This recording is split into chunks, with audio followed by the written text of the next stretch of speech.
Salam sejahtera Malaysia. Buku Thomas PH diam tanda bersalah, kata PM sementara. Perdana Menteri Ismail Sabri Yaakob menyindir PH kerana berdiam diri berhubung kes jenayah bekas Peguam Negara Tommy Thomas berkaitan memorinya. Bercakap pada sidang media hari ini, Ismail yang juga naib Presiden UMNO berkata, tindakan berdiam diri biasanya menunjukkan pihak itu bersalah. Saya tak tahu kenapa mereka diam dalam kes Thomas. Biasanya kalau orang bersalah, dia diamlah. Biasanya saya pun tak tahu dalam hal ini seluruhnya. Ismail berkata demikian, Detik di Minit diminta mengulas tindakan PH yang dikatakan menjarakkan diri daripada kes itu.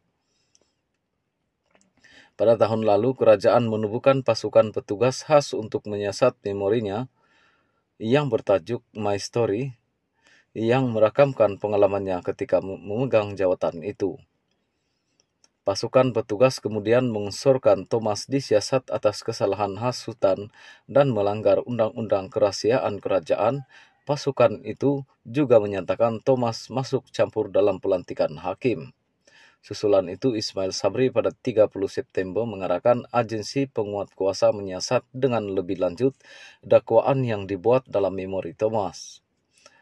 Ketika itu, dia berkata siasatan antaranya di bawah Seksyen 124-1 Kanun Keseksaan, penyebaran laporan palsu, Seksyen 4 Akta Hasutan 1948, Seksyen 8 Akta Rahasia Rasmi 1972, dan Seksyen 23 Akta Suruhanjaya Pencegahan Rasuah Malaysia 2009.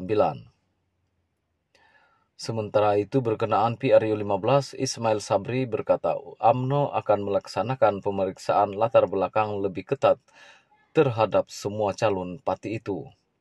Selain proses pemeriksaan biasanya dengan polis, SPRM, Jabatan Insolvensi Malaysia dan berkenaan UMNO juga akan membuat semakan sama ada individu yang ingin dicalonkan adalah sebarang kes dalam jenayah agama dan mahkamah syariah atau tidak. Dia berkata perbincangan awal antara pimpinan tertinggi sudah dibuat dengan pengerusi UMNO negeri dan pusingan kedua, perbincangan akan dibuat tak lama lagi. Kita akan buat pemeriksaan juga dengan polis SPRM, Jabatan Insolvensi, mungkin kali ini dengan pejabat agama dan kadi juga.